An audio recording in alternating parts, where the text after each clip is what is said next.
अस्सलाम वालेकुम नाजरीन। मैं अब्दुल जब्बार सुमरो हाज़िर हूँ आपके programme behind the news with Abdul Jabbar Soomro के साथ। तो शुरू करते हैं आज का प्रोग्राम।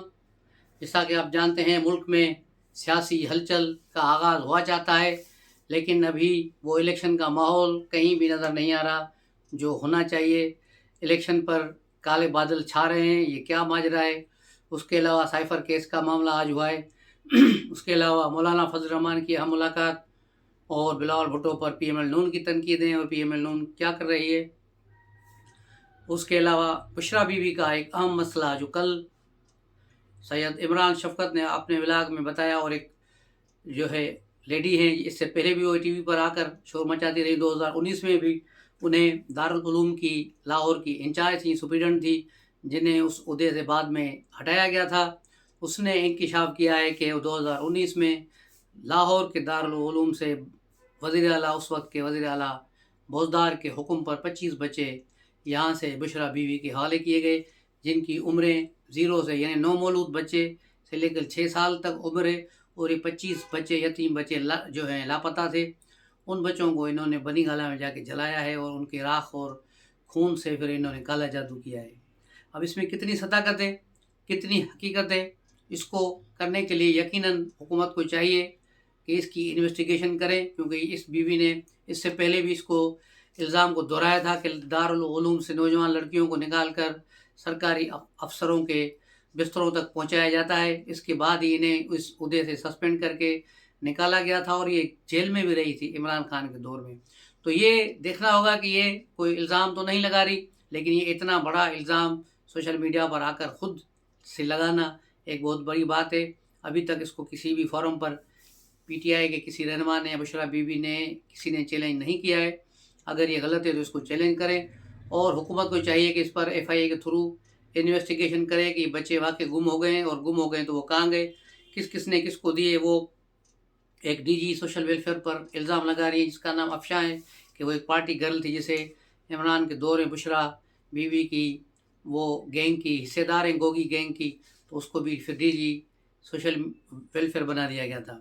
तो ये एक बहुत बड़ा इल्ज़ाम है, इसकी तहकीकात होनी चाहिए कि ये बच्चे क्या गए और वाकई इस पर काला जादू किया गया है। जिस तरह बताया गया था कि इमरान खान के गिरफ़्तारी के वक्त, जब 5 अगस्त को इमरान खान को गिरफ़्तार किया गया था, तो वहाँ से भी राख और हड्डियाँ बरामद हुई थी जो एसपी ने वहाँ से बरामद की थी। लेकिन बाद में इस कहानी को साइड लाइन कर दिया गया है कि उसमें जो हड्डियाँ और राख मिली उसकी फोरेंसिक रिपोर्ट कहाँ है। वो फोरेंसिक रिपोर्ट आज तक मंजर आम पर नहीं आई। इस केस को दबा दिया गया था, क्यों दबाया गया था इसका कुछ भी पता नहीं है। तो ये सारी चीज़ें खुलनी चाहिए, या एक अदालती कमीशन बननी चाहिए। काजी साहब को भी चाहिए कि वो इस पर नोटिस लें, क्योंकि ये एक नहीं पूरे 25 बच्चों की जान का मसला है, तो इस पर बिल्कुल ही एक्शन होना चाहिए। इंतखाबात पर काले बादल छा रहे हैं। केपी के गवर्नर ने भी कह दिया है कि हालात बहुत ख़राब हैं, केपी की सूरत हाल बहुत ख़राब है, और तमाम एजेंसियां इलेक्शन कमीशन को ये बताएं कि ये इंतखाबात के लिए मुश्किलात सूरत हाल है।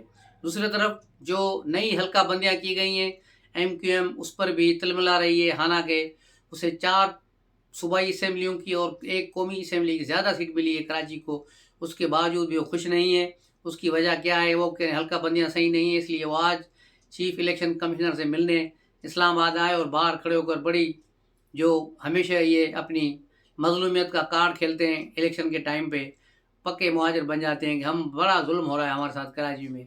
तो ये वो उस कार्ड को खेलने की कोशिश कर रहे हैं, और सिंध की दूसरी इकाइयों को धमकियाँ भी दे रहे हैं। तो इसकी धमकियों के जवाब में सईद गनी ने भी प्रेस कॉन्फ्रेंस की है, और उन्होंने कहा है कि एमक्यू में इलेक्शन लड़े, धमकियाँ न दे, और मुस्तफ़ा कमाल जो है अपनी हद में रहें। तो ये सारी सियासी एक जो है अपना हिजान जो है सियासत में एक दूसरे के खिलाफ नफरत आंगेज गुफ्तगू, ये सिलसिला शुरू हो चुका है। इसमें मज़ीद शिद्दत आएगी, इसलिए आम लोग चुप करके बैठें, कोने में बैठकर एक बड़ी बोतल की मंगा लें और चिप्स का एक पैकेट लेकर सियासतदानों के बयानात का मज़ा लें, और इस पर ज़्यादा किसी को भी सीरियस होने की ज़रूरत नहीं, क्योंकि इंतखाबात के बाद ये सारे लोग फिर एक दूसरे से मिलकर गवर्नमेंट बनाएंगे। आप देखेंगे यही एमक्यूएम होगी, यही पीपल्स पार्टी होगी, पीएमएल नून होगी, और सारे शहबाज शरीफ होंगे, बिलावल होंगे, सारे एक दूसरे से गले मिलकर एक बार फिर नई हुकूमत बनाने के चक्करों में होंगे।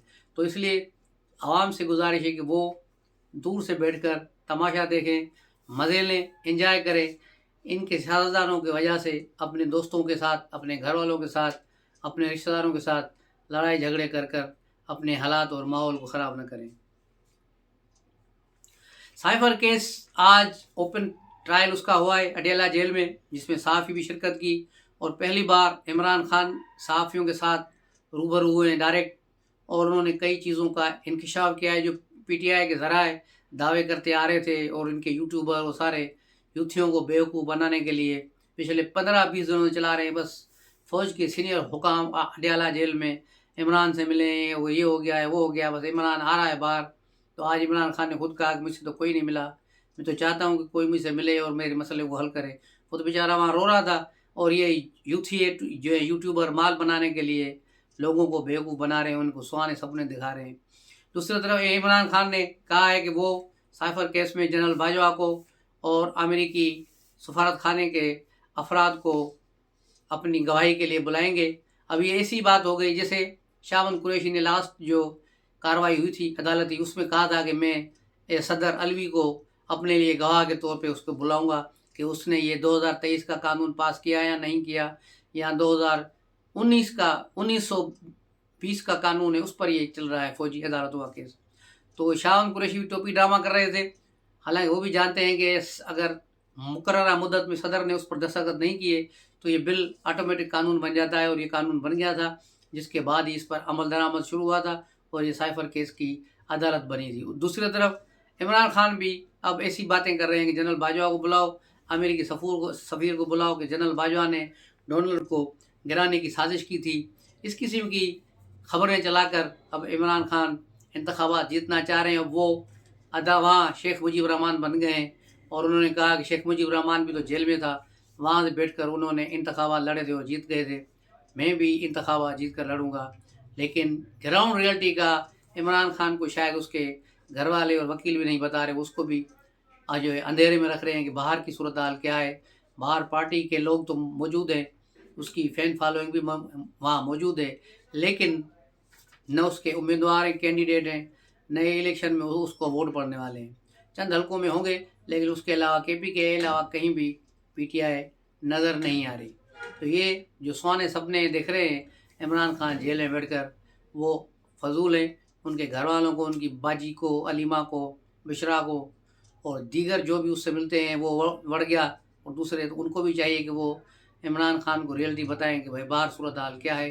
वो हालात नहीं है जो इमरान खान सोच रहा है, और ना ही ये 1970 है कि फ़ौज खामोशी से बैठी रहे और एक फ़ौज पर हमले करने वाले बाहर दंदनाते फिरें। ऐसा हरगिज़ नहीं होगा, हरगिज़ नहीं होगा। दूसरी तरफ बिलावल भुट्टो ने पे दर पे पीएमएल नून पर जो शदीद तनकीदें की, कोयटा में प्रेस कॉन्फ्रेंसिंग की और शदीद तरीन उनको जो है आड़े हाथों लिया, उस पर अब पीएमएल नून ने भी खुलना शुरू किया है। सनाला ने भी तनकीद की, और पिंडी से हनीफ अब्बासी जो एफिडेरिन केस में जेल में सज़ा काट कर आए हैं, वो भी अब तनकीद कर रहे हैं बिलावल पर, और कह रहे हैं कि लाहौर को देखो कैसे हमने बनाया है, और कराची को अगर ऐसा बनाया जाए तो फिर हम कहेंगे कि काम किया है। तो इनके लिए अर्ज़ यही है कि सिर्फ लाहौर पाकिस्तान नहीं है, दूसरे शहर भी लाहौर से अलग हट के देखो, बल्कि लाहौर पे ही आते हैं। लाहौर में जब बारिश होती है कितना वहाँ पानी जमा होता है, क्या होता है, लेकिन ये है कि मीडिया सिर्फ कराची को हाईलाइट करता है। वहाँ अगर एक छोटा सा पाँव भी किसी का डूबता है कराची में पानी में, तो बस सारी मीडिया बस कैमरे लेकर वहाँ खड़ी हो जाती है, भाई कसम में बड़ा जुल्म हो गया, बड़ा पानी आ गया है, और ये पीपल्स पार्टी गवर्नमेंट ने बड़ा जुल्म कर दिया है। लेकिन उसी जगह पर जब पंजाब में कारें तैरती हैं पानी में, लेकिन वो फिर किसी को नहीं बताया जाता, वो बातें छुपाई जाती हैं। इस्लामाबाद में जैसे बारिश हुई, H13 का पूरा इलाका डूब गया, E11 और D12 के सारे इलाके डूब गए, और बड़ी बड़ी घरों में पानी दाखिल हो गया। तो ये सब क्या था? ये सब नाकस पॉलिसियाँ किन की बनाई हुई थी, किन्होंने बनाए हैं ये? तो ये पिछले 7-8 सालों में कौन हुक्मरान थे? लेकिन वहाँ मीडिया का कैमरा नहीं जाता, इनका कैमरा घूम फिर कर सिंध में आता। सिंध में बड़ा कचरा है, सिंध में कराची बड़ा कचरा बड़ा पड़ा है। हालांकि कराची लाहौर से 1000 गुना बेहतर है, 1000 गुना बेहतर है। फ़ज़ाई आलूदगी तो दोनों जगह पर है। कराची में इंडस्ट्रीज़ हैं, لاہور میں بھی انڈسٹریز ہیں لیکن دوسرے مسائل بھی ہیں اور یہاں بھی مسائل ہیں. تو یہ پاکستان کی فضا ویسے ہی آلودہ ہے، اس کو صاف کرنے کی ضرورت ہے اور عوام کے بھی لیے یہ ہے کہ وہ ماسک کا استعمال کریں تاکہ وہ اس مصیبت سے چھٹکارا پا سکے. مولانا فضل الرحمان نے آج شہباز شریف سے اور نواز شریف سے علیحدہ ملاقاتیں کی ہیں اور ان سے کے پی میں انتخابات میں سیٹ ٹو سیٹ ایڈجسٹمنٹ اور دیگر معاملات پر گفتگو کی ہے. اب سیاست کا جو فارمولہ نظر آ رہا ہے مرکز کا اور فارمولہ بنانے والوں کا جو فارمولہ ہے، اس فالودے کا فارمولہ میں آپ کو بتا رہا ہوں. اس کو ویڈیو کو بھی سنبھال کے رکھنا. انتخابات کے بعد آپ کو یہ میں دوبارہ ویڈیو دکھاؤں گا کہ کس طرح اسی طرح ہوا یا نہیں ہوا. اب یہی ہے کہ مرکز میں پی ایم ایل نون حکومت بنائے گی اور دیگر جماعتیں اس کی سپورٹ کریں گی. پنجاب میں بھی پی ایم ایل نون ہوگی. استحکام پارٹی کو جو سیٹیں دی جائیں گی وہ بھی ان کے ساتھ رہے گی. اس کے علاوہ بلوچستان میں بھی باپ پارٹی، پی ایم ایل نون اور پی این پی اور جے یو آئی فے یہ سارے مل کر حکومت بنائیں گے. اور آ جائیں کے پی میں تو وہاں پرویز خٹک کی نئی پارلیمنٹرین پارٹی اور وہاں جے you I Fe, Muslim league نون اور چھوٹی چھوٹی دوسری جو دھڑے ہیں گروپ سے، اگر انہوں نے ایک ایک آدھ سیٹ نکالی تو وہ بھی اس میں شامل ہوں گے اور ہو سکتا ہے پیپلز پارٹی کی بھی کچھ سیٹیں ہوں وہ بھی یہاں پہ ان کے ساتھ رول کرے اور اے این پی کو بھی شاید اس میں شامل کیا جائے. تو یہ ہوگی کے پی کی گورنمنٹ. اب آئیں سندھ میں، تو سندھ میں پیپلز پارٹی کو فی الحال اس وقت تک کوئی چیلنج نہیں ہے. پیپلز پارٹی اپنی وہ سیٹیں ساری لے گی اور کراچی سے بھی کچھ سیٹیں نکالے گی، لیکن کراچی میں لگے سا رہا ہے کہ استحکام پارٹی کو کچھ سیٹیں دی جائیں گی کیونکہ ابھی وہاں عمران اسماعیل اور یہ سارے لوگ ایکٹیو ہو رہے ہیں تو وہاں سے یہ بھی سیٹیں لیں گے. تو یوں سندھ کی صورتحال پیپلز پارٹی کے پاس ہے، لیکن اب اگر معاملات کہیں بگڑنے کی کوشش کی گئی تو پھر اس پر دوسری بات ہوگی. لیکن اس پروگرام کے ریکارڈ تک جو میں آپ کو بتا رہا ہوں کہ سندھ پیپلز پارٹی کے پاس رہے گا، اس میں کوئی دو رائے نہیں ہے. تو اس کو سادہ اکثریت ملے یا زیادہ اکثریت ملے لیکن ہوگی پیپلز پارٹی کی گورنمنٹ.